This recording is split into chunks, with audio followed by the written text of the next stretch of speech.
سجدے والی آیت پڑھتے ہی امام اگر رکوع میں چلے جائے تو الگ سے سجدہ کرنے کی ضرورت نہیں ہوتی. سمجھے؟ لوگ سمجھتے ہیں کہ میں سجدے کھا رہا ہوں.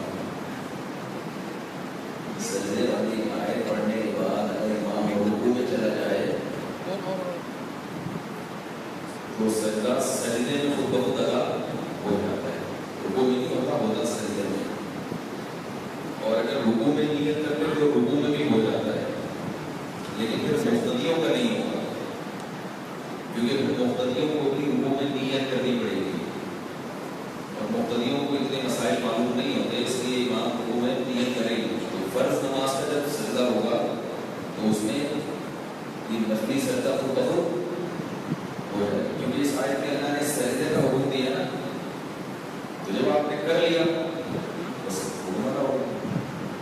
تو فرض کے ذمہ میں نفلی سجدہ خود بخود ہو جاتا ہے. اس کی مثال ہے جیسے تحیۃ المسجد آپ مسجد میں آ کے پڑھتے ہیں. تحیۃ المسجد کیا ہے بھائی؟ تحیۃ المسجد کیا ہوتی ہے کہ مسجد میں جب آئیں تو کوئی نہ کوئی نماز پڑھیں بیٹھنے سے پہلے.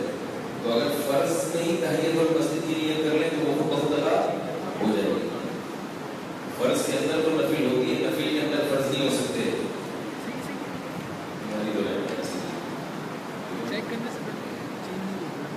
تو ایسی بہت سی اور بھی تو باتیں ہیں اس سے مجھے زیادہ تنگ کرتا ہے نا کہ یہ بھی سمجھ نہیں آیا، یہ بھی نہیں. تو میں کہتا ہوں دنیا میں جتنی باتیں ہیں ساری آپ کی سمجھ میں آ گئی نہیں؟ بہت ساری نہیں ہے، اس کو بھی بہت ساری ہے. الحمدللہ نحمدہ ونصلی علی رسولہ الکریم. حضرت موسیٰ علیہ السلام کا واقعہ چل رہا تھا. حضرت موسیٰ علیہ السلام اپنے اہل و عیال کو لے کے مدین سے واپس چلے مصر کی طرف. اللہ کی قدرت کے راستے میں راستہ بھول گئے. رات کا وقت تھا اور شدید سردی تھی. شدید سردی ہو اور گھر والی ساتھ ہو اور وقت رات کا ہو اور راستہ بھول جائیں تو کیا حالت ہوگی. تو ایسے میں مسافر لوگ جو ہے نا آبادی تلاش کرتے ہیں کہ کہیں سے بھی کوئی آبادی کا سراغ نظر آئے تو وہاں جا کے ہم پوچھیں. فلما قضى موسى الأجل واستوى في أهله آنس من جانب الطور نارا. جب طور پہاڑ کے کنارے پر پہنچے، بڑا مقدس پہاڑ ہے، قرآن نے اس کو بہت مقدس قرار دیا ہے کیونکہ وہ ایسا پہاڑ ہے جہاں پر اللہ حضرت موسیٰ سے کلام ہوئے تھے. یہ صحیح سے نہیں لگا. تو جب طور پہاڑ کے قریب پہنچے تو حضرت موسیٰ کو دور ایک آگ نظر محسوس ہوئی. وہ آگ نہیں تھی لیکن محسوس ہوا کہ وہاں کیا ہے؟ آگ ہے. قال لأهله امكثوا، اپنے گھر والوں سے کہا یہیں ٹھہرو. انی آنست نارا، مجھے لگ رہا ہے کہ یہاں قریب میں کہیں آگ ہے. لعلی آتیکم منها بخبر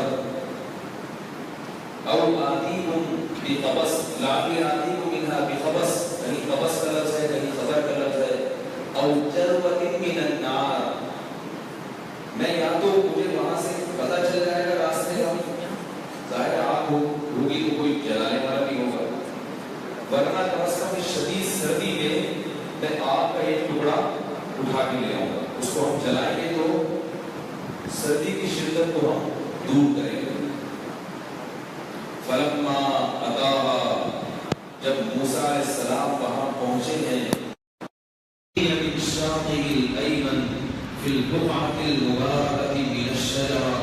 ایک درخت تھا مبارک جگہ پر برکت والی جگہ قرار دی ہے. وہاں سے آواز آئی این یا موسیٰ انی انا اللہ رب العالمین. کیا عجیب انداز ہے. اے موسیٰ میں اللہ ہوں تمام جہانوں کا پالنے والا. اور سورہ طٰہٰ میں فرمایا انی انا ربک، تیرا بھی رب ہوں. فاخلع نعلیک، اپنے جوتوں کو اتار دے. انک بالواد المقدس، تو ایک بہت ہی مقدس وادی میں ہے، دو پہاڑوں کے درمیان یہ ہو رہا تھا سب کچھ. وادی کہتے ہیں دو پہاڑوں کے درمیان. طوا، جس وادی کا نام کیا ہے؟ طوا. وَأَنَا اخْتَرْتُكَ، اے موسیٰ میں نے تجھے سیلیکٹ کر لیا ہے، منتخب کر لیا ہے نبوت کے لیے، اپنا پیغام دنیا تک پہنچانے کے لیے. فَاسْتَمِعْ لِمَا يُوحَىٰ، اب میں جو بھی تجھ سے کہوں گا تو نے کان لگا کر غور سے سننا ہے. فَاسْتَمِعْ لِمَا يُوحَىٰ إِنِّي أَنَا اللَّهُ. اب جب اللہ تعالیٰ پیغمبروں کو وحی کرتے ہیں تو ان کے دل میں یہ مضبوط القاء ڈال دیتے ہیں کہ یہ واقعی کس کی طرف سے ہے؟ اللہ کی طرف سے. یعنی اس میں شک نہیں رہتا، کیونکہ دل کس کے ہاتھ میں ہے؟ اللہ کے ہاتھ میں. اور شیطانی جب کوئی تصرف ہوتا ہے نا، وہم، تو اس میں یہ 100% یقین نہیں ہوتا. تو انبیاء کو پتہ چل جاتا ہے. اب حضرت موسیٰ علیہ السلام کو نبوت مل رہی ہے. وَأَنَا اخْتَرْتُكَ فَاسْتَمِعْ لِمَا يُوحَىٰ إِنِّي أَنَا اللَّهُ لَا إِلَٰهَ إِلَّا أَنَا فَاعْبُدْنِي. اے موسیٰ میں اللہ ہوں، میرے سوا کوئی عبادت کے لائق. اللہ کو توحید اتنی پسند ہے اور شرک سے اتنی نفرت ہے کہ اللہ جب بھی اپنے کلام کی کہیں بھی ابتدا کرتے ہیں تو کیا کہتے ہیں؟ صرف اور صرف اور صرف میں. تو اللہ اپنا تعارف کروا رہے ہیں حضرت موسیٰ سے، انٹروڈکشن ہو رہا ہے. انی انا اللہ، میں اللہ ہوں. حالانکہ حضرت موسیٰ تو پہلے ہی خدا کے ماننے والے تھے، وہ تو بنی اسرائیل میں سے تھے. لا الہ الا انا، میرے سوا کوئی عبادت کے لائق نہیں ہے. فاعبدنی، تو نے بھی میری غلامی کرنی ہے. پہلا معاہدہ موسیٰ علیہ السلام سے ہو رہا ہے، پہلا ایگریمنٹ. وَأَقِمِ الصَّلَاةَ لِذِكْرِي، اور میری یاد کے لیے تو نے نماز کو آئندہ سے قائم کرنا ہے. جب بھی وہی اسلام کی تعلیمات کی، اللہ کی تعلیمات کی ابتدا ہوتی ہے تو کہاں سے؟ توحید اور نماز، توحید اور نماز. ان الساعة آتیۃ اکاد اخفیہا، اور دوسری بات یہ کہ ایک دن آئے گا کہ قیامت واقع ہوگی، بندوں کو دوبارہ زندہ کیا جائے گا، لیکن میں اس کے دن کو چھپا دوں گا کہ وہ کب آئے گی. لتجزا کل نفس بما تسعى، اس لیے لوگوں کو مردہ کر کے دوبارہ زندہ کیا جائے گا کہ ہر انسان نے جو کچھ کیا ہے اسے اس کے کیے کا بدلہ دیا جا سکے. جو لوگ قیامت کا انکار کرتے ہیں وہ اس بات کے قائل ہیں کہ انسان یہاں جو کچھ کر رہا ہے اسے اس کا بدلہ نہیں ملے گا. وہ لوگ انسان کو درندہ بنا رہے ہیں، کیونکہ اگر ہمیں پتہ چل جائے، یقین ہو جائے کہ مرنے کے بعد زندگی نہیں ہے تو ہم نیک کام پھر کیوں کریں؟ پھر ہم عیاشی کریں نا، پھر ہم کیوں کسی کا خیال کریں بھائی؟ یہی وہ سوچ ہے جس نے دنیا کو ظلم کی جگہ بنایا ہوا ہے. بڑی طاقتیں چھوٹی طاقتوں کو کھا رہی ہیں اور طاقتور کمزور کو کھانے کی کوشش میں لگا ہوا ہے. جنگل کا قانون سمجھتے ہیں، جیسے شیر ہے نا جنگل میں، وہ کہتا ہے جو کمزور ہے وہ میرا نوالا ہے. تو انسان کا بھی ایک قانون کیا بن گیا ہے؟ جنگل کا. اس لیے اللہ بار بار قرآن میں اور انبیاء کو جو پہلی بنیادی تعلیم دیتے ہیں توحید کی، اور اس کے بعد آخرت، مرنے کے بعد زندگی ہے، یہ دماغ سے نکال دو کہ مر کے ختم ہو جاؤ گے. فرمایا وَإِنَّ السَّاعَةَ آتِيَةٌ أَكَادُ أُخْفِيهَا لِتُجْزَى كُلُّ نَفْسٍ بِمَا تَسْعَىٰ فَلَا يَصُدَّنَّكَ عَنْهَا مَن لَّا يُؤْمِنُ بِهَا وَاتَّبَعَ هَوَاهُ فَتَرْدَىٰ. ایک لفظ ایسا خوبصورت ہے کہ کاش ہمارے دل میں اتر جائے. اے موسیٰ تجھے آخرت سے غافل پتہ ہے کون کرے گا؟ کامیاب تو نہیں ہوگا، لیکن جو آخرت پر یقین رکھتا ہے اسے آخرت سے دور ہٹانے والے کون لوگ ہیں؟ وہ بھی لوگ ہی ہوں گے.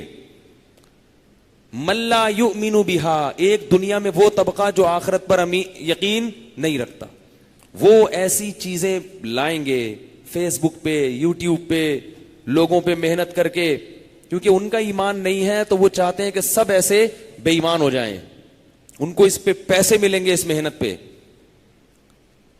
فلا يصدنك عنها من لا يؤمن بها واتبع هواه، اور یہ وہ لوگ ہوں گے جو اپنی خواہشات کے پیچھے چلنا چاہتے ہیں، جتنے بھی آخرت کا انکار کرنے والے لوگ ہیں وہ سب اپنی خواہشات کے غلام ہوتے ہیں. وہ زنا سے نہیں بچتے, وہ زنا سے نہیں بچتے, کہتے ہیں اپنی منمانی زندگی گزارے گے ہم. اللہ فرماتے ہیں کہ تم معاشرے میں دیکھ لینا وہ لوگ جو اپنی چاہت کی زندگی گزارنا چاہتے ہیں ان سے بچ کے رہنا, وہ تمہیں آخرت سے کیا کر دیں گے, غافل.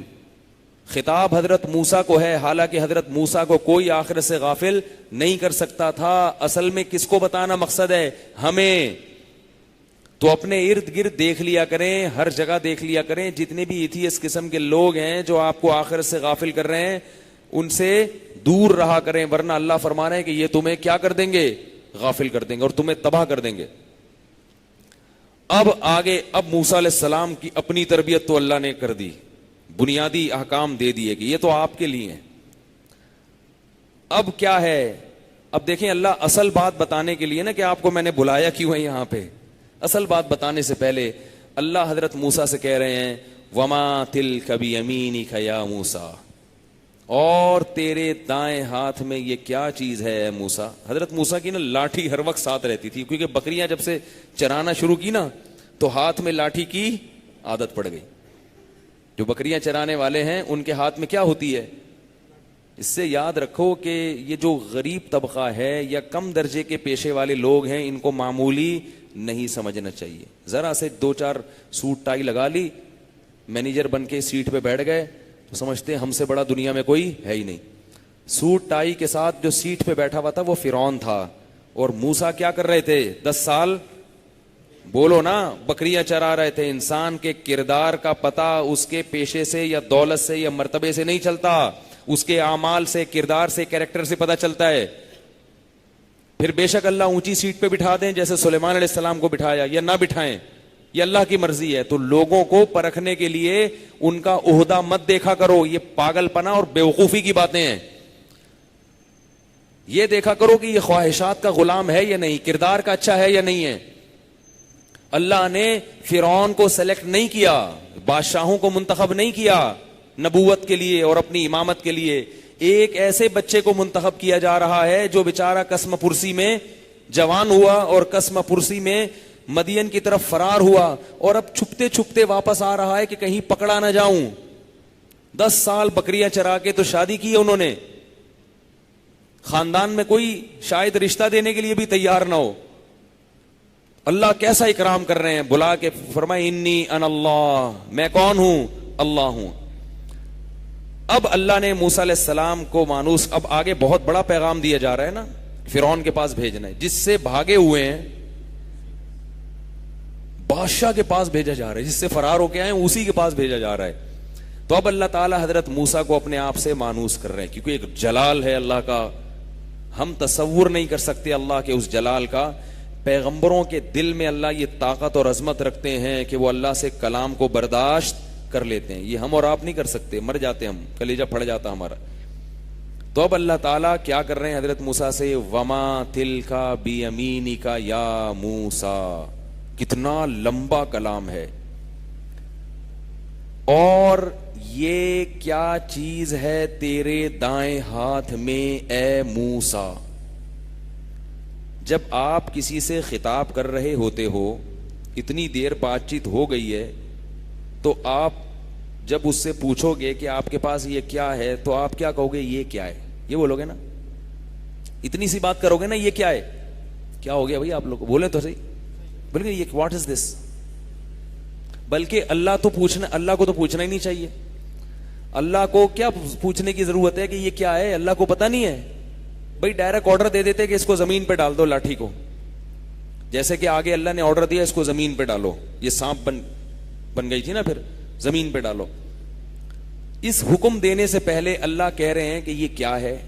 سوال پیدا ہوتا ہے کیوں کیا اللہ نے یہ سوال, جبکہ اللہ کو پتا ہے کہ یہ کیا ہے. نمبر 2, اگر سوال کرنا ہی تھا تو ان شارٹ ہو سکتا تھا, یہ کیا ہے, بس یہ بھول دیا جاتا نا, یہ کیا ہے. کیا خیال ہے, آپ کے سر پہ ٹوپی ہے, اگر میں پوچھوں تو سوال کیسے ہوگا, یہ کیا ہے بھائی, آپ کا جواب کیا ہوگا, ٹوپی. بس میں یہ کہوں اور لگانے کی, اینڈ لگانے کی کیا ضرورت ہے, اور یہ آپ کے سر کے اوپر رکھی ہوئی چیز کیا ہے؟ تو غیر ضروری سوال ہو جائے گا نا. جبکہ قرآن تو بلاغت کی کتاب ہے, اس سے زیادہ بلیغ کتاب کوئی دنیا میں ہے نہیں, اور اللہ سے زیادہ عمدہ کلام کوئی ذات کر نہیں سکتی, تو اللہ اتنا غیر ضروری کلام کیوں کر رہے ہیں؟ اگر عام آدمی آپ سے پوچھے اور یہ آپ کے دائیں ہاتھ میں کیا بندھا ہوا ہے اے غفار بھائی, اول تو یا موسیٰ کا لفظ بھی زیادہ ہے. اے موسیٰ کہنے, بات کس سے چل رہی ہے؟ موسیٰ سے. اتنی دیر سے موسیٰ سے بات ہو رہی ہے, پھر بار بار تھوڑی بولیں گے اے غفار بھائی, اے سلیم بھائی. آپ بولیں گے بھائی کیا ہو گیا؟ تو یہ کیا بات ہے کہ اللہ اتنا لمبا کلام کر رہے ہیں, کھینچ کے اس کلام کو طول دے رہے ہیں؟ تو یہ تو ایک بلیغ کلام نہ ہوا. بات یہ ہے کہ یہ اس لیے بلیغ ہے کہ بلاغت کہتے ہیں کون الکلام مطابقا لمقتضى الحال, جس حالات جس قسم کے کلام کا تقاضا کر رہے ہوں بالکل عین اسی کے مطابق کلام کرنا. اگر حالات تقاضا کر رہے ہیں کہ مختصر جواب ہو تو مختصر, تقاضا کر رہے ہیں کہ جواب کو کھینچ کے لمبا کیا جائے, سوال کے جواب کو, تو اس کو کھینچ کے لمبا کرنا کیا ہے؟ بلاغت. اب آپ سے کوئی مسئلہ پوچھ رہا ہے, جیسے مجھ سے لوگ مسئلہ پوچھتے ہیں یہ حلال ہے, وہ اتنا لمبا رکھ کے بھیجا, تو آخر میں لکھا ہوتا کیا یہ جائز ہے؟ میں انگلش کا جی لکھ کے بھیج دیتا ہوں. جی, جی کا مطلب کیا ہے؟ جی, کیونکہ اس سے مختصر ہو نہیں سکتا اور اس میں آپ کا کام ہو گیا ہے. اب میں لمبے جواب لکھوں ہاں یہ جائز ہے, تو یہ میرے بیوقوف ہونے کی علامت ہوگی. صحیح ہے نا؟ اور اگر ناجائز ہے تو نو لکھ دیا, ٹھیک ہے نا, تو مختصر. لیکن اگر کس والدہ کا فون آئے, والدہ مجھ سے بات کر رہی ہوں اور میں بولوں مختصر جی, بس 1 گھنٹہ انہوں نے بات کی اور جواب میں کیا کہوں؟ جی. وہ کہیں گے نا کہ ایسا بدتمیز ہے, تو یہ منہ سے جواب بھی نہیں نکلتا تمیز سے پورا. تو جہاں ادب ہو یا محبت ہو وہاں کلام کو طول دیا جاتا ہے, چھوٹی سی بات کو کھینچ کے لمبا کیا جاتا ہے, کیونکہ مقصد پوچھنا تھا ہی نہیں کہ یہ کیا ہے. مقصد تو حضرت موسیٰ کو اپنے آپ سے مانوس کرنا تھا, ذرا گپ شپ ہو جائے, بات چیت ہو جائے, موسیٰ پہ روب کم ہو جائے. ذرا روب میں جو آئے ہوئے نا اس وقت جلال کی کیفیت ہے, اللہ کے جلال سے جو مروب ہیں, یہ جلال کی یہ روب تھوڑا کم ہو جائے اور محبت کا اظہار ہو جائے. اس لیے اللہ نے اتنا لمبا کلام کیا. وَمَا تِلْكَ, اور یہ جب کہہ دیا تو لاٹھی کہنے, دائیں ہاتھ کہنے کی کیا ضرورت ہے؟ یہ کا تو مطلب اشارہ ہے نا. وَمَا تِلْكَ, اور یہ اشارہ بھی کر دیا. بِيَمِينِكَ, آپ کے سیدھے ہاتھ میں کیا ہے؟ یا موسیٰ, اے موسیٰ. حضرت موسیٰ کی محبت کو جوش آ گیا. جب میں آپ سے سوال پوچھوں کہ یہ آپ کے دائیں ہاتھ میں کیا چیز ہے اے آصف بھائی, تو آپ جواب میں کہیں گے گھڑی. اگر گھڑی ہوگی تو کیا کہیں گے؟ گھڑی. اول تو بولیں گے کیوں پوچھ رہے بھائی, پوچھیں گے کہ بولے کیوں, نظر نہیں آ رہا.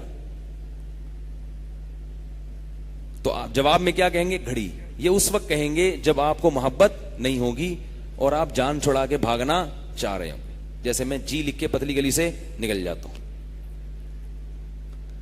لیکن محبت ہوگی تو آپ کہو گے جیسے سوال کو اس نے کھینچ کے لمبا کیا ہے, جواب کو بھی بات چیت کا اللہ سے موقع مل رہا ہے, محبوب سے کلام ہو رہا ہے. حضرت موسیٰ کی محبت کو جوش آیا. قال ہی عصایا, یہ میری لاٹھی ہے. اللہ نے یہ نہیں پوچھا تھا کہ کس کی ہے, اللہ تو پوچھ رہے تھے ہے کیا, یہ تو بتا دو. یہ بھی بتا رہے ہیں کہ لاٹھی ہے اور میری. پھر عربی میں جملہ اسمیہ اور لمبا ہو جاتا ہے. ہی عصایا, صرف عصایا نہیں کہا, عصا کہہ دیتے کافی تھا, عصا کہہ دیتے, بلکہ یوں کر کے یوں لاٹھی دکھا دیتے نا, یہ بھی کافی تھا. لوگ کہتے ہیں نا کوئی کسی سے پوچھ رہا ہو یہ کیا ہے, بولے اندھا ہے نظر نہیں آ رہا. لوگ کہتے ہیں نا جواب میں اندھا ہے دیکھ.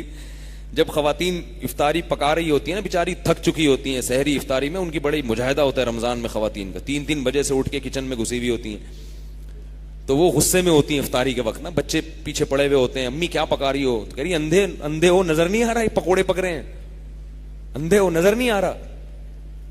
تو یوں اٹھا کے پکوڑا دکھاتی ہیں, یہ پک رہا ہے, یہ خوش ہو جا, بس دیکھ لیا, تسلی ہو گئی. تو ایسے کرتی ہیں. تو حضرت موسیٰ نے کیا جواب میں فرمایا؟ قال ہی عصایا، یہ میری لاٹھی ہے، اتوکأ علیہا، اس پہ میں ٹیک لگاتا ہوں.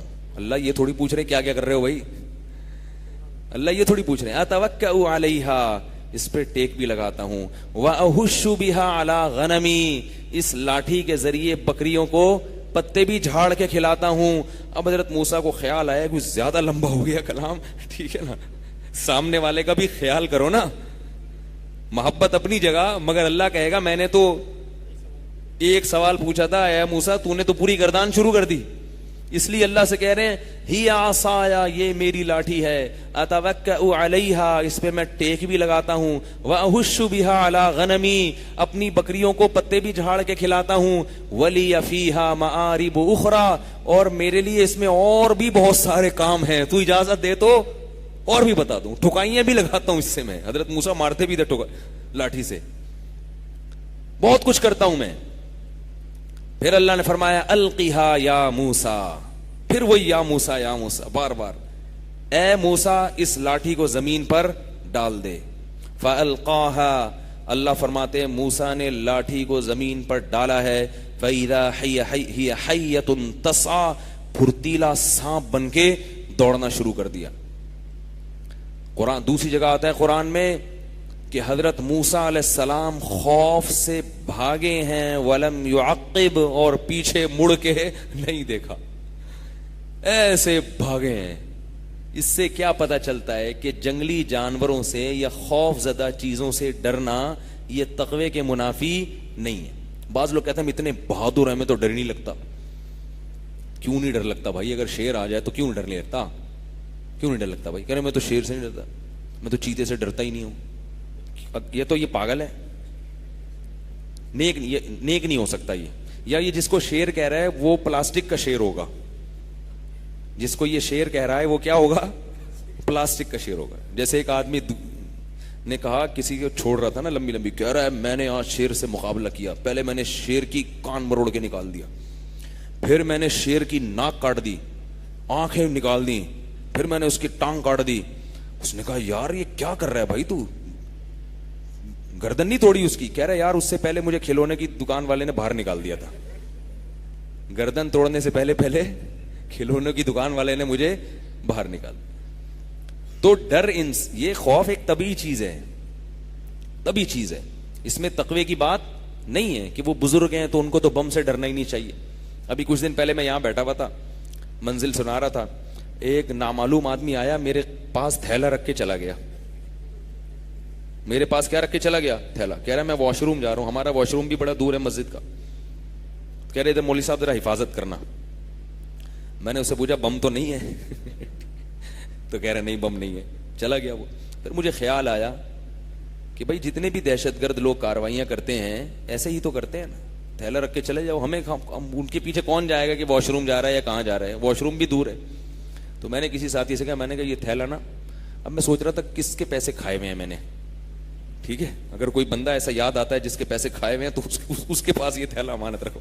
یہ بڑا اچھا موقع ہوتا ہے کہ کوئی نامعلوم آدمی آپ کے پاس تھیلا رکھ کے چلا جائے تو آپ اپنے سسرال بھجوا دو وہ، ٹھیک ہے نا، یا کہیں بھی ایسی جگہ بھجوا دو جو آپ چاہتے ہو کہ اس پر آ جائے. خیر مجھے کوئی ملا نہیں، اللہ کا شکر ہے، کسی سے پیسہ نہیں کھائے ہوئے میں نے لے کے. تو میں نے کہا یار پھر اس کو کہیں رکھ دو، کوئی بندہ ایسا نظر نہیں آ رہا ایسا کوئی مناسب جس کے قریب یہ تھیلا رکھا جائے. تو خیر ہم نے دور رکھوا دیا وہ، لیکن وہ اللہ کا شکر ہے کچھ بھی نہیں تھا. مگر احتیاط کیا ہے؟ ضروری ہے. اس میں تقویٰ ہو کہ نہیں مجھے اللہ پہ توکل ہے، پھٹے گا تو کیا ہوا، جب اللہ مارنا چاہے گا تو مر جائیں گے، جب زندہ رکھنا چاہے گا تو زندہ رہ جائیں گے. یہ بے احتیاطیاں شریعت میں جائز نہیں ہے. اللہ نے فرمایا خذو حذرکم، اے ایمان والو احتیاطی تدبیر کو لازم پکڑو. ویسے ہمارا کوئی دشمن نہیں ہے الحمدللہ، لیکن کیا بھروسہ ہے. تو صرف میرے لیے کوئی بھی ایسے آج کل کہیں بھی ہماری بات نہیں ہے، کوئی بھی نامعلوم آدمی آپ کے قریب تھیلا رکھ کے جاتا ہے آپ وہاں سے نکل لو، ٹھیک ہے، کیونکہ کراچی ہے، پاکستان ہے، حالات کا کوئی بھروسہ نہیں ہے. تو حضرت موسیٰ نے جب لاٹھی کو پھینکا ہے تو وہ کیا بن گئی؟ سانپ.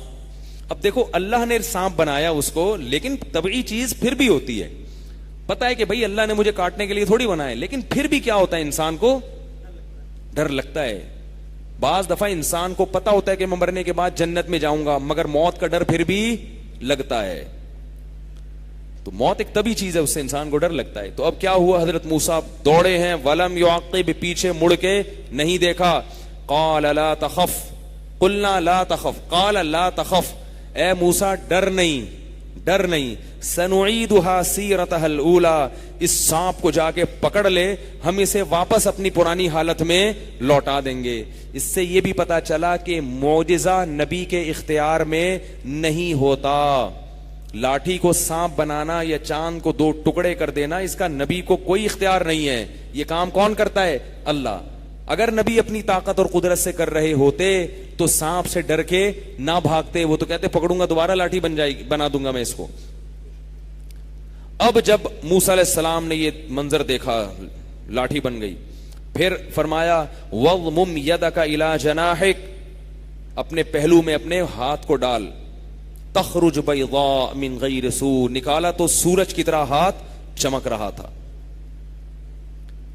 دیکھو اس سے ہی بھی پتا چلتا ہے کہ اللہ حضرت موسیٰ کو فرعون کے پاس بھیج دیتے اور کہتے کہ جب وہ معجزہ مانگے تو لاٹھی زمین پہ ڈال دینا, سانپ بن کے دوڑے گی. اتنا کہنا کافی نہیں ہے, بلکہ کیا اللہ نے باقاعدہ وہ پروسیس کروا کے دکھا. اس سے پتا چلتا ہے کہ جب آپ کسی کو کوئی ٹریننگ دے رہے ہوں تو بتانا کافی نہیں ہے, اسے اس پروسیس سے گزارنا ضروری ہے. بچے نماز نہیں پڑھتے تو ترغیب کافی نہیں ہے, کان سے پکڑ کے کھڑا کرو, نماز پڑھاؤ, سجدہ کرواؤ اپنے سامنے کھڑے ہو کے. اس طرح سے کچھ دن پڑھواؤ گے تو پڑھیں گے, ورنہ بولو نا نہیں پڑھیں گے. باپ اور ماں کا جب احترام کروانا سکھانا پڑتا ہے ان کو, تو ان کو دکھاؤ کہ ایسے احترام ہوتا ہے. ابا بدتمیزی کریں تو بیٹا ایسے خاموش رہے, چپ کر کے بیٹھا رہے. تو یہ جب تک ٹریننگ نہیں ہوگی نا, عملی تربیت نہیں ہوتی, کچھ بھی حاصل نہیں ہوتا. تو اللہ نے حضرت موسیٰ کو یہ سارا پروسیس کروا کے دکھایا تھا کہ ان کا خوف نکل جائے, ورنہ وہاں فرعون کے پاس وہ پھینکتے, وہاں اگر بھاگ جاتے ہیں بھائی, فرعون کہتے یہ تو خود ہی ڈر رہے ہیں اپنے معجزے سے. تو پورا وہ پروسیس کروا دیا. وَضْمُمْ إِلَيْكَ, ہاں فرمایا سنعیدها سیرتها الاولی وَضْمُمْ إِلَيْكَ جَنَاحَكَ مِنَ الرَّهْبِ فَذَانِكَ بُرْهَانَانِ مِنْ رَبِّكَ إِلَى فِرْعَوْنَ وَقَوْمِهِ. فرمایا یہ 2 بڑی بڑی نشانیاں ہیں تیرے رب کی طرف سے, اب جاؤ آپ فرعون کی طرف اور اس کی قوم کی طرف. حضرت موسیٰ علیہ السلام نے کہا یہ کیا بھائی, ابھی تک تو میں خوش تھا کہ اللہ سے ہم کلام ہو رہا ہوں, کہاں بھیجا جا رہا ہے؟ فرمایا قال رب انی قتلت منہم نفسا فاخاف ان یقتلون, اے اللہ میں نے تو وہاں ایک قتل کیا ہے, میں تبلیغ کیسے کروں گا, مجھے تو وہ جان سے مار دیں گے. وَأَخِي هَارُونُ هُوَ أَفْصَحُ مِنِّي لِسَانًا, اور اے اللہ میرے بھائی ہارون کی زبان زیادہ فصیح ہے. پہلے تو موسیٰ علیہ السلام نے کہا اللہ اس کو بھیج دے, اس کو نبی بنا دے. اللہ نے فرمایا کلا, اے موسیٰ ایسا نہیں ہو سکتا. پھر حضرت موسیٰ نے دعا مانگی کہ تو اس کو اگر نہیں بھیج سکتا تو کیا ہے, فَأَرْسِلْهُ مَعِيَ رِدْءً, اسے میرا مددگار بنا دے. اکیلا آدمی, میں اکیلا فرعون کے پاس تنہا جاؤں, نہ میرے ساتھ کسی کو میرا معاون بنا دے. اس سے پتا چلتا ہے کہ جو کام مشکل ہو اس میں کسی کو اپنے ساتھ شریک کر لیا کرو. مشکل کام اکیلے نہیں ہوتے, کسی کو ساتھ, جملہ نہیں مکمل کرتے, ساتھ ملا کے کرو تو فائدہ ہوتا ہے. کیٹو پہاڑ پہ چڑھنا ہے اکیلے نہیں, کسی دوست کو لے جاؤ اپنے ساتھ, پھر دیکھو دل لگے گا. کہیں بھی جانا ہو اکیلا کام مت کرو. اکیلا انسان کیا ہوتا ہے, اس پہ شیطان غالب آتا ہے. سفر اکیلا حتی الامکان کوشش کرو اکیلا سفر مت, لیکن جس کو ساتھ لے کر جا رہے ہو وہ کوئی مفید آدمی ہونا چاہیے, آپ کا ٹائم ضائع نہ کرے, وہ برباد نہ کرے. فرمایا فارسلہ معی یرد ان یصدقنی انی اخاف ان یکذبون, اے اللہ مجھے ڈر ہے فرعون میری بات نہیں مانے گا, تو کوئی تو میرا ساتھی ہو جو میری تصدیق کر رہا ہو, وہ کہہ رہا ہو کہ یہ صحیح کہہ رہا ہے. اور پھر حضرت موسیٰ نے دعا مانگی رب اشرح لی صدری. جب حضرت موسیٰ نے کہا نا میں نے تو قتل کیا, میں کیسے جاؤں, اللہ نے فرمایا کلا, تیری بات قبول نہیں ہے, جانا پڑے گا. پھر حضرت موسیٰ نے دعا مانگی رب اشرح لی صدری ویسر لی امری واحلل عقدۃ من لسانی, اے اللہ میرے سینے کو کھول دے, میرے سینے کو کھول دے تو. وَيَسِّرْ لِي أَمْرِي, اس کام کو میرے لیے آسان کر دے. یہ دعائیں یاد کر لو, جب بھی کوئی کام مشکل ہو تو اللہ سے یہ دعا مانگا کرو. وَيَسِّرْ لِي أَمْرِي وَاحْلُلْ عُقْدَةً مِّن لِّسَانِي, میری زبان کی گرہ کو کھول دے. حضرت موسیٰ کی زبان میں وہ فصاحت نہیں تھی, زبان پہ طاقت دے دے کہ بات کروں تو مجھے بولنے میں دشواری نہ ہو. کئی نسبحک کثیرا,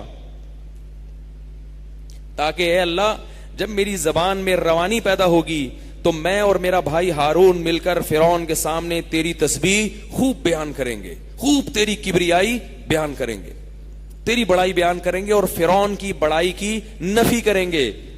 زبان اگر میری اٹکے گی تو میں تیری اس طرح سے کبریائی بیان نہیں کر سکتا. کئی نسبحک کثیرا ونذکرک کثیرا, تاکہ میں تیرا کثرت سے ذکر کروں فرعونیوں کے سامنے.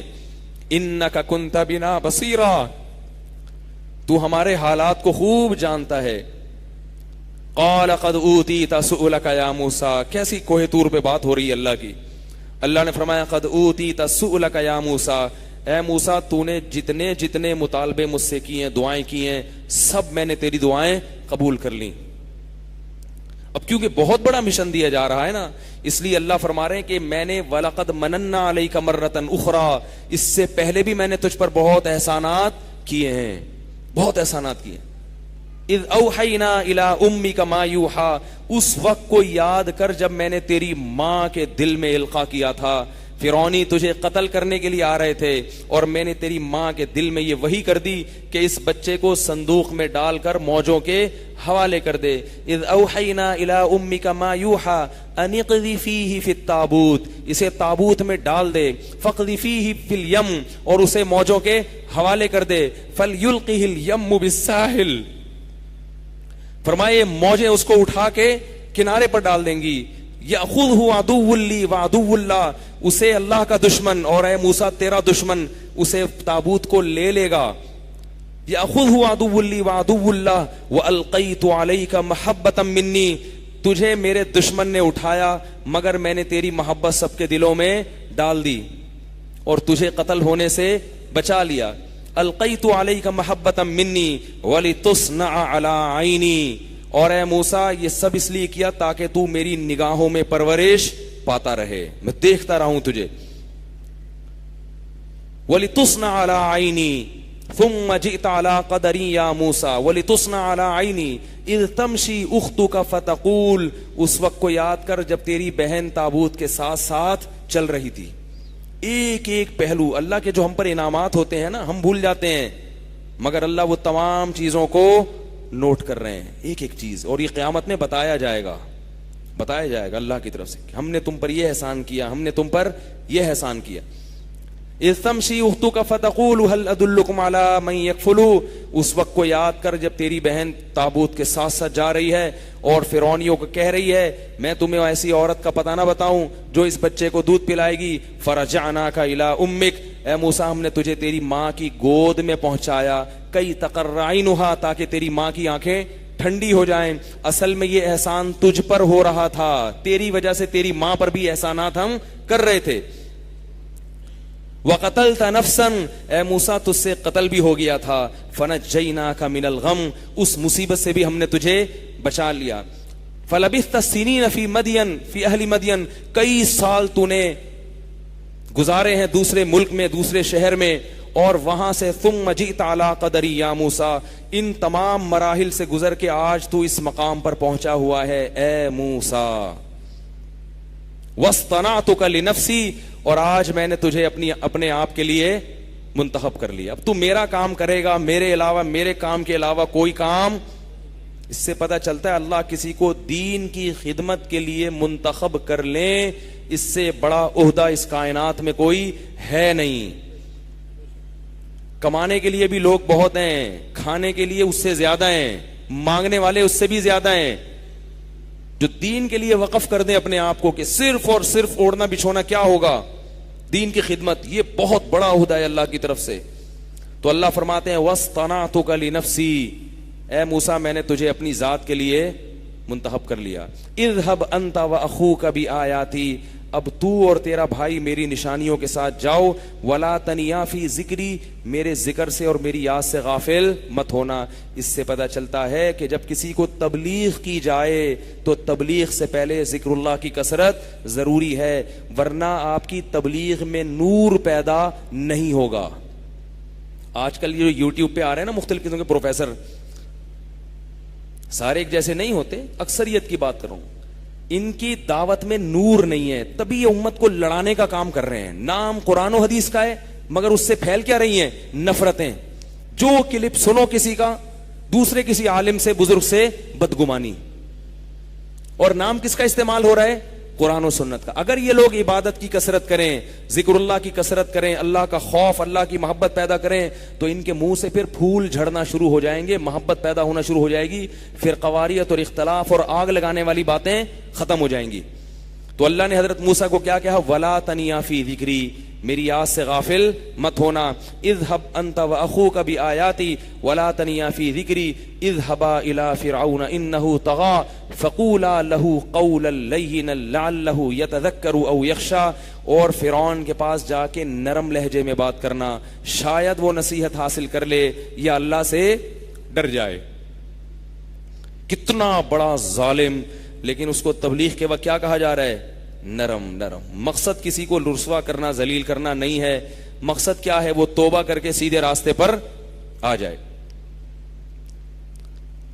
قال ربنا اننا نخاف ان يفرط علينا او ان يطغى، اے اللہ، حضرت موسیٰ کیا دعا مانگ رہے ہیں؟ اے اللہ، ہم دونوں جب جائیں گے ہمیں یہ خوف ہے کہ وہ ہم پہ بہت ظلم کرے گا، بہت سرکشی کرے گا۔ قال لا تخافا، اللہ فرماتے ہیں ڈرو نہیں، اننی معکما، ہر وقت تمہارے ساتھ ہوں، اسمع و ارا، تمہاری باتیں سنتا بھی رہوں گا اور تمہیں دیکھتا بھی رہوں گا۔ فاتیاہ، جا کے اس کو کیا کہنا ہے؟ انا رسول ربک، اے فرعون ہم تیرے پیدا کرنے والے کے رسول ہیں۔ انا رسول ربک فارسل معنا بنی اسرائیل ولا تعذبہم، بنی اسرائیل کو ہمارے ساتھ بھیج دے، انہیں جس عذاب میں تو نے مبتلا کیا ہوا ہے اس عذاب سے انہیں ان کی جان چھوڑ دے۔ قد جئناک، ہم آئے ہیں تیرے پاس رب کی نشانیوں کے لے کر، والسلام علی من اتبع الہدی، جو بھی سیدھے راستے کی اتباع کرے گا رب نے اعلان کیا ہے کہ اس پر رب کی طرف سے سلامتی ہوگی۔ اب جب یہ موسیٰ علیہ السلام پہنچے ہیں فرعون کے پاس ہارون علیہ السلام کو لے کر، تو فرعون تو قتل کے در پہ تھا، لیکن ان کی یہ بات سن کے وہ موضوع کیا ہو گیا؟ چینج ہو گیا، وہ ہکا بکا ہو گیا کہ یہ کیسی بات کر رہے ہیں بھائی۔ تو فرعون نے سوال کیا فمر ربکما یا موسیٰ، اے موسیٰ تم دونوں کا رب کون ہے؟ حضرت موسیٰ نے کیا کیا؟ ربنا الذی اعطى كل شيء خلقه ثم هدى، وہ رب ہے جس نے دنیا کی ہر چیز کو بنایا اور اسے اس کی فطرت کے راستے پر چلا دیا۔ ظاہر ہے یہ کام تو نے نہیں کیا۔ فرعون تو اپنے آپ کو رب کہتا تھا نا۔ یہ بڑی جامع آیت ہے، اللہ نے اس کائنات کی ہر چیز کو بنایا، یہ خود سے بن نہیں سکتی، اور بننے کے بعد اس میں اتنی مینجمنٹ ہے کہ جس کو جس کام کے لیے پیدا کیا وہ خود بخود اس کام پہ لگا ہوا ہے۔ تو پتہ چلتا ہے کہ وہ خود بخود نہیں لگا، اس کو اس پہ چلایا گیا ہے۔ بکری جب بچہ دیتی ہے، بچہ تھنوں کی طرف خود بخود بھاگتا ہے۔ حضرت موسیٰ کہہ رہے ہیں کہ یہ کس نے اس کے دل میں ڈالا ہے؟ ہدا، اس کو اس فطرت کے راستے پر کس نے چلا دیا؟ یہ خود تھوڑی چل رہا ہے، یہ پوری کائنات میں جو کچھ بھی ہو رہا ہے نا، جس میں بھی انتظام ہے، مینجمنٹ ہے، تو حضرت موسیٰ بتا رہے ہیں کہ یہ کس نے کیا ہے؟ یہ اللہ نے کیا ہے۔ پھل دینے کا جب وقت آتا ہے تو پودے میں پھول پیدا ہو جاتا ہے، پہلے وہ پھول تتلیوں کو اپنی طرف مائل کرتا ہے، اس سے اس کے نر اور مادہ ذرے ملتے ہیں، اور اس کے بعد اس میں کیا پیدا ہوتا ہے؟ پھل۔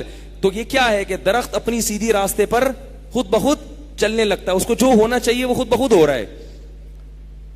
تو یہ خود بخود نہیں ہو رہا۔ موسیٰ علیہ السلام بتا رہے ہیں کہ جو ذات یہ کام کر رہی ہے نا، اتنے عجیب عجیب کام، میں اس ذات کی طرف تمہیں دعوت دے رہا ہوں، وہ ہے رب، اس کو فالو کرو۔ جب حضرت موسیٰ علیہ السلام نے فرمایا رب السماوات والارض وما بینہما، وہ رب ہے جس نے آسمانوں کو بنایا اور زمین کو بنایا اور جو کچھ اس کے ان سب کو چلانے والا ہے. تو فرعون نے پتہ ہے کیا کہا؟ قال لمن حوله الا تستمعون. لوگوں سے کہا سنتے نہیں ہو کیسی باتیں کر رہا ہے, میری حکومت ہے, لوگ میری عبادت کرتے ہیں اور یہ یہاں کھڑے ہو کر میری الہی الوہیت کا کیا کر رہا ہے؟ انکار کر رہا ہے. حضرت موسیٰ نے فوراً اگلا جملہ کہا, اس اشکال کا جواب نہیں دیا. اس اشکال کا جواب بولو نا بھائی, نہیں دیا. حضرت موسیٰ نے کہا کہ اتنے درباری بیٹھے ہوئے ہیں اور اللہ کی کبریائی اور اس کی صفات بیان کرنے کا موقع مل رہا ہے, اس کے فضول اعتراضات کے جواب میں لگ گیا تو یہ چانس ہاتھ سے نکل جائے گا. سوال موسیٰ نے کیا فرعون نے کیا کہا تھا؟ لمن حولہ الا تستمعون. سن رہے ہو کیا بول رہا ہے؟ ہم ہوتے ہم کہتے ہیں ہاں بھائی سن رہے ہیں, ہم کیا بول رہے ہو آپ؟ سنا نہیں ہے تو موضوع کیا ہو جاتا؟ چین پھڈا ہو جاتا, لڑائی ہو جاتی. موسیٰ علیہ السلام نے اگلا جملہ کہا رب المشرق والمغرب وما بینہما ان کنتم توقنون یا تعقلون. فرمایا کہ وہ رب جو مشرق کا بھی پالنے والا اور مغرب کا بھی پالنے والا وہ رب ہے, اس کی دعوت دے رہا ہوں. فرعون نے کہا میں سوال کیا کر رہا ہوں اور جواب کیا دے رہا ہے؟ تو فرعون نے کہا ان رسولکم الذی ارسل الیکم لمجنون. یہ مجنون ہے, پاگل ہے, دیوانہ ہے. تو موسیٰ علیہ السلام نے کہا ربکم ورب آبائکم الاولین. تمہارا بھی رب ہے اور تمہارے باپ دادا کا بھی. اس کے سوال کی طرف توجہ نہیں دے رہے, کیونکہ کہا تھا اللہ میری زبان کھول دے تو تیری کبریائی خوب بیان کروں گا تیری بڑائی. اس سے ہمیں یہ بھی پتا چلتا ہے کہ جب آپ دین کی دعوت کا کام کر رہے ہو تو لوگوں کے فضول اعتراضات کے جوابات میں مت پڑو. اگر پڑ گئے تو آپ اس کام سے رہ جاؤ گے. الٹے اشکالات میں کبھی بیان کرتا ہوں نا تو فیس بک پہ بہت الٹے چیزیں ڈالی ہوئی کیوں ہیں, پھر دیتے رہو. تو ایک دفعہ دینا شروع کیا, دیتے تھک جاؤ, ان کے جواب وہ مطمئن ہی نہیں ہوتے. کہتے چھوڑو بھائی اس کو اپنے حال پہ چھوڑ دو. تو حضرت موسیٰ علیہ السلام کیسے ترتیب سے اللہ کی کبریائی بیان کر رہے ہیں. تمہارا رب ہے, آسمانوں کا رب ہے, مشرق کا رب ہے, مغرب کا رب ہے. اب جب اتنی باتیں ہو گئیں, فرعون نے کہا یہ تو چپ ہی نہیں ہو رہے اور اس سے میری ساری ویلیو کیا ہو رہی ہے؟ خراب. کیونکہ پبلک کہہ رہی بات تو صحیح کر رہے ہیں. چاہے وہ فرعون کو مانتے تھے مگر جب سن رہے ہیں تو ذہن میں آ رہا ہے نا کہ بات تو صحیح ہے بھائی. یہ جو جانور پیدا ہو رہے ہیں ان کو اتنی چیزیں سکھائی جا رہی ہیں, سوکھا چارہ جانور کو کھلاتے ہیں, اس سے گائے کے تھنوں میں سفید دودھ پیدا ہوتا ہے, چکنا گاڑا, شہد کی مکھی پھلوں کا رس چوستی ہے اور اس سے اتنا بہترین شہد بنا کے کھلاتی ہے. تو یہ سارے کام فرعون تھوڑی کر رہا ہے اور یہ خود بھی نہیں ہو سکتے یہ سارے کام. تو یہ جو ذات کر رہی ہے یقیناً وہ ذات اس قابل ہے کہ اس کی غلامی کی جائے. تو حضرت موسیٰ نے اللہ کی بڑائی بیان کی. فرعون نے اعتراض کیا فما بال القرون الاولی. کیسا چالاک تھا, دیکھو چاہ رہا ہے کہ الٹے سوالات کرے. اس نے کہا اچھا ہمارے باپ داداؤں کا کیا ہوگا جو اس پر ایمان نہیں لائے, اللہ پر ایمان نہیں لائے, مشرک تھے, ان کا کیا بنے گا؟ اب وہ پتہ ہے کیا چاہ رہا تھا کہ حضرت موسیٰ یہ بول دیں کہ وہ بھی غلط تھے, ہیں بھائی وہ بھی جہنم میں غلط تھے, تو وہ پبلک ساری کیا ہو جائے گی؟ ہمارے ابا بھی, ہمارے دادا بھی, میرے چاچا بھی, میرے ماموں بھی سارے غلط تھے, یہ تو ہمارے خاندان کو جہنم میں ڈال دیا انہوں نے. حضرت موسیٰ نے اس کا جواب بڑا خوبصورت جواب دیا. فرمایا علمھا عند ربی, ان کا علم میرے رب کے پاس موجود ہے. لا یضل ربی ولا ینسا, میرا رب نہ غلطی کرتا ہے نہ بھولتا ہے. اگر کسی کو جنت میں جانا ہوگا غلطی سے کبھی جہنم میں نہیں بھیجے گا, اور کسی کو جہنم میں جانا ہوگا تو غلطی سے اس کو جنت میں نہیں بھیجے گا, اور بھولے سے بھی نہیں, بھولتا بھی نہیں ہے. ایسا بھی نہیں ہے کہ بھیجنا جنت میں تھا بھولے سے جہنم میں بھیج دیا, یا بھیجنا جہنم میں تھا اور بھولے سے جنت میں بھیج دیا. اس سے پتہ چلتا ہے کہ تبلیغ کتنی حکمت اور بصیرت کا کام ہے. ہر سوال کا جواب نہیں دینا, اور اگر کوئی معقول سوال ہو تو اس کا جواب دینے میں حکمت اور مصلحت سے کام لینا ہے. سیاسی لوگوں کو یہ باتیں بہت سمجھ میں آتی ہیں, جو سیاست میں ہوتے ہیں نا, ان کو پتا ہے کہ پبلک کو کیا بولنا ہے کیا نہیں بولنا. لیکن ہم ویسے کیا بن جاتے ہیں, ویسے ہم گھننے بن جاتے ہیں. جب آپ دیکھو جو بھی جس کو تبلیغ کر رہا ہے لٹھ مار رہا ہے اس کو لے کے, ہر آدمی دوسرے پہ کیا کر رہا ہے, کوئی حکمت, کوئی مصلحت, کوئی محبت, کوئی طریقہ, کوئی فریم ورک اس کے لیے, کوئی لاہ عمل ہے ہی نہیں. تو فرعون نے کہا فما بال القرون الاولی, یہ جو ہمارے باپ دادا ہیں ان کا کیا بنے گا؟ موسیٰ علیہ السلام نے فرمایا علمها عند ربی فی کتاب, میرے رب کے پاس ان کا علم ہے. لا یضل ربی ولا ینسا, وہ نہ بھولتا ہے اور نہ غلطی کرتا ہے. الذی جعل لکم الارض مہدا, اس اللہ کی بات کر رہا ہوں جس نے زمین کو تمہارے لیے بچھونا بنایا. پھر اللہ کی کبریائی شروع کر دی سوال کے جواب. وانزل من السماء ماء, اور اسی نے آسمان سے پانی برسایا. فاخرجنا به ازواجا من نبات شتى, اور یہ طرح طرح کے جو پھل پیدا کیے مٹی اور گارے اور گوبر کے ملاپ سے, ایک طرح طرح کے پھل پیدا کیے, آم, خربوزے, تربوز, انار, انگور, کھجور. کلو ورعوا انعامکم, اور اس نے کہہ دیا کہ کھاؤ خود بھی اور اپنے جانوروں کو بھی کھلاؤ. ان فی ذلک لآیات لأولی النہی, بے شک عقل مندوں کے لیے اس میں بہت بڑی بڑی نشانی ہے. فرعون کہہ رہے میں سوال کیا پوچھتا ہوں, جواب پھر اللہ کی پوری ایک کبریائی شروع ہو جاتی. کیا انداز تھا موسیٰ علیہ السلام کا. وہ کہہ رہے میں پوچھتا کیا ہوں, پھر یہ تو بولے ہی چلے جا رہے ہیں, بولے ہی چلے جا رہے ہیں.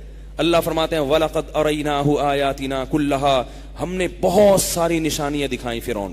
پھر فرعون کیا کہنے لگا, لَئِنِ اتَّخَذْتَ إِلَٰهًا غَيْرِي, جب دلائل کی دنیا میں عاجز آ گیا نا, دلیل تو کچھ بن نہیں رہی, دھمکیاں دے رہا ہے.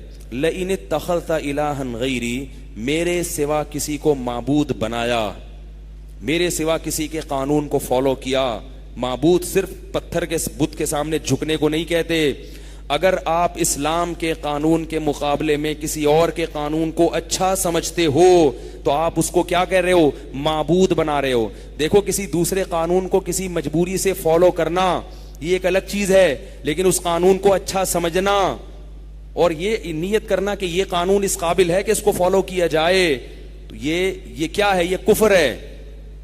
شریعت نے ایک چیز آپ کو بتائی, مثال کے طور پر شریعت نے بتایا کہ بیٹی کا آدھا حصہ ہے, بیٹے کا دگنا. اب آپ کہہ رہے ہو نہیں میں یو کے میں رہتا ہوں, میں امریکہ میں رہتا ہوں, میں امریکہ کے قانون کو فالو کر کے بیٹی کو بھی اتنا ہی دوں گا جتنا بیٹے کو. تو اگر یہ کسی مجبوری سے کر رہے ہیں کہ بھئی اگر میں نے اس کے خلاف کیا تو میری ٹھکائی ہو جائے گی, جیل میں بند ہو جاؤں گا, تو وہ تو ایک الگ چیز ہے. لیکن اگر بغیر کسی مجبوری کے کر رہے ہیں اس لیے کہ بھئی آپ سمجھتے ہیں کہ یو کے کا قانون زیادہ اچھا ہے بنسبت اسلام کے, تو کافر ہو جاؤ گے, کیونکہ آپ نے خدا کس کو بنایا, یو کے کو بنا لیا. اگر آپ کیا امریکہ میں رہتے ہو, میں اس لیے کہہ رہا ہوں کہ وہاں رہنے والوں میں یہ مسائل زیادہ ہیں. شریعت کا قانون ہے کہ زبان سے طلاق نکالی تو طلاق ہو گئی.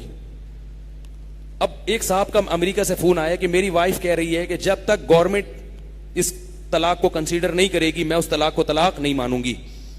میں نے کہا آپ اس کو بتا دیں کہ شریعت اسلام کیا کہتا ہے کہ زبان سے دے دی تو نکاح ختم. تو جواب میں کہتی نہیں بھائی یہ مولویوں کی باتیں میں نہیں مانتی, میں جس ملک میں رہتی ہوں اس قانون کو فالو کروں گی. یہاں کوئی مجبوری نہیں ہے, اس کو مجبوری نہیں ہے. اب یہ ایسی خاتون کیا ہو جائے گی, اسلام سے خارج. تو فرعون یہ سمجھتا تھا کہ میں نے اگر موسیٰ کے خدا کو خدا مان لیا تو میرا آئین اسی دن سے ختم, میرا جو قانون ہے نا اسی دن سے کیا ہو جائے گا, معطل. جیسے جب فوج مارشل لا لگا دیتی ہے تو آئین کیا ہو جاتا ہے, معطل. وہ سمجھتا تھا مان لیا نا تو میں کیا ہو جاؤں گا, پھر مجھے بھی ان سے پوچھ کے چلنا پڑے گا. حضرت موسیٰ اس سے بادشاہت نہیں لے رہے تھے, ٹھیک ہے تو بادشاہ بنا رہے, ٹھیک ہے نا, آئین کیا ہو جائے گا, معطل. تو وہ آئین کو معطل کرنا, تبھی سب کچھ لوگ کر لیتے ہیں, قانون میں تبدیلی نہیں چاہتے, کہتے ہیں قانون اسلام کے مطابق نہ ہو. اور اللہ کہتے ہیں سب کچھ ہو سکتا ہے, قانون کس کے مطابق ہونا چاہیے, اسلام کے مطابق. تو اس لیے یہ بڑا حساس معاملہ ہے. تو موسیٰ علیہ السلام نے اللہ کی کبریائی بیان کی, پوری لمبی تقریر کی موسیٰ علیہ السلام نے. تو فرعون پھر دھمکی پر آیا, لئن اتخذت الہا غیری, میرے سوا کسی کو معبود بنایا, الہ بنایا, لئن اتخذت الہا غیری لأجعلنک من المسجونین, جیل کی کوٹری میں ڈال دوں گا. قال اولو جئتک بشیء مبین. حضرت موسیٰ وہ لمبی تقریریں کر کے تو اللہ کی کبریائی بیان کر کے فارغ ہو چکے تھے, اب معجزہ دکھانے کا وقت آیا. اے فرعون اگر میں معجزہ دکھاؤں اور یہ بتا دوں کہ میں واقعی اللہ کا نبی ہوں, میرے ساتھ اللہ کی مدد ہے, تو کیا میری بات کو مان لے گا؟ فرعون نے کہا فأتی بہ ان کنت من الصادقین, سچ بول رہے تو لا, دکھا دکھا. کیا دکھاتا ہے؟ فألقى عصاه فإذا هي ثعبان مبين, لاٹھی زمین پہ ڈالی اور بہت بڑا اژدہا بن گئی, اور اپنا ہاتھ نکالا تو سورج کی طرح چمک رہا. قال لمن حوله, اپنے درباریوں سے کہنے لگا ان ھذا لساحر علیم, سیکھا ہوا جادوگر ہے. کیا ہے؟ بڑا سمجھدار جادوگر ہے, جادوگر ہے اور علیم ہے, خوب اس شعبے کو جانتا ہے. فلنأتینک بسحر مثلہ, یہ تو کوئی مسئلہ ہی نہیں ہے, میں اس سے زیادہ طاقتور تیرے سامنے جادو لے کر آؤں گا اور وہ جادو کے زور سے تجھے رسوا کر دوں گا, اور تو خود بتا ہے موسیٰ. اور پھر یہ بھی کہنے لگا کہ یہ دونوں جادو کے زور سے ہمیں ہمارے شہر سے نکالنا چاہتے ہیں, ایسے ایسے جادو دکھا رہے ہیں. حضرت موسیٰ نے کہا ٹھیک ہے. فرعون نے کیا کہا کہ بھئی تو دن بتا دے, فجعل بیننا و بینک موعدا, اے موسیٰ تو خود بتا کس دن تیرا جادوگروں سے مقابلہ کرواؤں. ٹھیک ہے نا, جادوگروں سے مقابلہ کرواؤں کس دن. اگر موسیٰ علیہ السلام باطل پر ہوتے تو کیا کہتے, کہیں چپکے سے ہو جائے. ٹھیک ہے نا, موسیٰ علیہ السلام نے فرمایا موعدکم یوم الزینہ, جو تمہاری عید کا دن ہے جس میں سب اکٹھے ہوتے ہیں کھلے میدان میں, وہی دن مناسب رہے گا. اللہ فرماتے ہیں فتولی فرعون, فرعون نے مجلس کو برخاست کیا, وجمع کیدہ, اور پوری حکومتی ذرائع استعمال کرنا شروع کر دیے. بھائی پورے مصر میں جہاں جہاں کوئی جادوگر ہے, عامل بنگالی بابا سنگ دل محبوب آپ کے قدموں میں, اور جناب وہ جادو وہ جو سر چڑھ کے دولے, بنگلہ دیش بھی فون کیا ہو بلاؤ بنگال کا جادو, وہ فلانا کا جادو, جتنے بھی انتر منتر کلی کلنتر والے ہیں نا, سارے تاریخ چوتھائی کو فون کیا ہو, تو بھی آ جا یار, تو ہر پورے مہینے جو ہے نا رسالے لکھ لکھ کے لوگوں کو الو بنا رہا ہے, آ جا یار یہاں اپنے جو ہے نا فن کے جوہر دکھا. اور کیا دیوبندی, کیا بریلوی, کیا اہل حدیث, جو بھی اس زمانے میں ہوں گے, ٹھیک ہے نا, یہ ہر دور میں ہی ہوتے ہیں اس قسم کی چیزیں. ہمارے فرمایا کرتے تھے یہ جو دیوبندی بریلوی اہل حدیث ہے نا, یہ فرقوں کے نام نہیں ہے, یہ انسان کی مختلف کیفیات ہیں.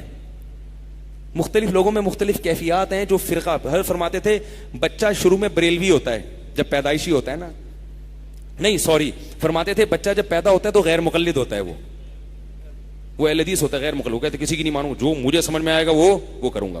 تو یہ کیفیت ہے.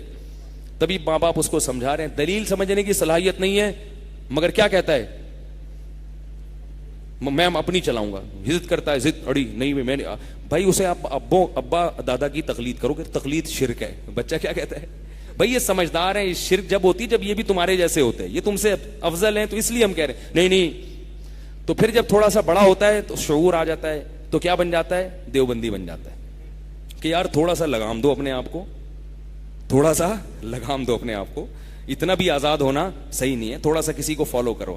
فرماتے جب تھوڑی عمر زیادہ ہوتی ہے کہتے سب چلتا ہے یار, تھوڑا اور براڈ مائنڈ, آہستہ آہستہ براڈ مائنڈیڈ ہو رہا ہے نا, ذہن کشادہ ہوتا ہے, تو آخر اسٹیپ میں آگے کہتا ہے یار سب ٹھیک ہے, یا رسول اللہ بھی ٹھیک ہے, ناچنا گانا بھی ٹھیک ہے, سب چلتا ہے. تو فرماتے تھے ایک مزاح کرتے تھے, اس کو کہیں سیریس نہ لیں. لوگ میری ہر بات کا کلپ بنا کے نا, ہر بات کا کلپ بنا کے ایسے ڈال دیتے ہیں جیسے کوئی قرآن و حدیث ہو, تو ایک مزاح کی بات ہے. تو اس دور کے بھی ہوں گے, اس زمانے میں جو بھی دیوبندی بریلوی اہل حدیث عالم عامل جادو ٹونے, اللہ فرماتے ہیں فتولی برکنہ, پوری جماعت کے ساتھ فرعون نے منہ موڑا اور کہا کہ فجمع کیدہ, اور پوری حکومتی تدبیر اختیار کی, منادی کرا دی شہر کے اندر, بھائی جو بھی جادوگر ہے, کیونکہ لوگ ابھی تک بہت انسپائر ہو چکے تھے کس سے, موسیٰ علیہ السلام کی تقریر سے. تو اللہ فرماتے ہیں ثم اتا, اور پورا لاہور لشکر لے کر جادوگروں کا موسیٰ اور ہارون کے مقابلے میں لا کے اس نے میدان میں کھڑا کر دیا.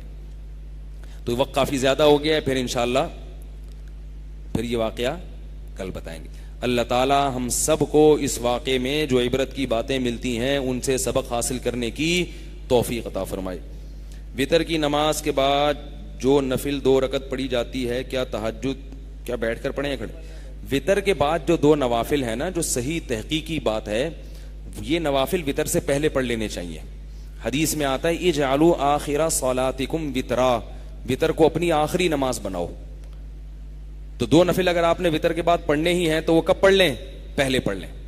باقی ناجائز نہیں ہے, اگر کوئی وتر کے بعد بھی نماز پڑھنا چاہے تو شریعت میں کوئی پابندی نہیں ہے.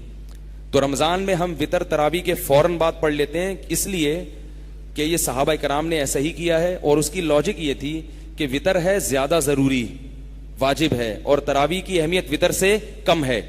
تو جب تراویح کو اتنا پروٹوکول دیا جا رہا ہے کہ جماعت سے پڑھ رہے ہیں اور وطر کو جماعت سے نہ پڑھنا, تو اس کا مطلب کیا ہے؟ وطر کی اہمیت آپ نے تراویح سے کم کر دی. تو اس لیے رمضان میں وطر جماعت سے پڑھے جاتے ہیں. باقی پھر اس کے بعد آپ رات کو تہجد الگ سے پڑھ سکتے ہیں, کیونکہ آپ نے اس مجبوری سے وطر پہلے پڑھے. لیکن عام حالات میں جن لوگوں کو تہجد کی عادت ہے تو وہ کیا کریں گے؟ وطر کو مؤخر کریں اور تہجد کی نماز کے بعد بالکل آخر میں پڑھیں. لیکن یہ اس کے لیے ہے جس کو یقین ہو اٹھنے کا. جس کو اٹھنے کا یقین نہیں ہے وہ وطر پڑھ کے سو جائے, اور پھر اگر آنکھ کھلے تو تہجد پڑھ لے, نہیں تو نہیں. تو یہ اس طرح سے کرنا. بیٹھ کے نہیں, یہ کھڑے ہو کے ہی پڑھنی چاہیے 2 نفل, کیونکہ نبی صلی اللہ علیہ وسلم نے اگر بیٹھ کے نماز پڑھی ہے تو وہ تھکاوٹ میں آپ نے پڑھی ہے, کیونکہ آپ بہت لمبی لمبی تہجد پڑھتے تھے, تھک جاتے تھے. تو اگر کوئی تھکاوٹ میں پڑھ رہا ہے تو بیٹھ کے بھی پڑھ سکتا ہے. بیٹھ کے تراویح بھی پڑھی جا سکتی ہے, ثواب آدھا ہو جائے گا. کیا خیال ہے؟ اب ایسا نہ ہو کہ کل سے سب لیٹے ہوئے ہوں یہاں پہ کہ یار بیٹھ کے آدھا ہوگا تو لیٹ کے پونا ہوگا. کیا خیال ہے؟ تو پراپر طریقے سے پڑھ لیں تو زیادہ اچھی بات ہے. ہاں بیان چلیں ٹھیک. سبحانک اللہم و بحمدک نشہد ان لا الہ الا انت نستغفرک ونتوب الیک. کل 5 منٹ بعد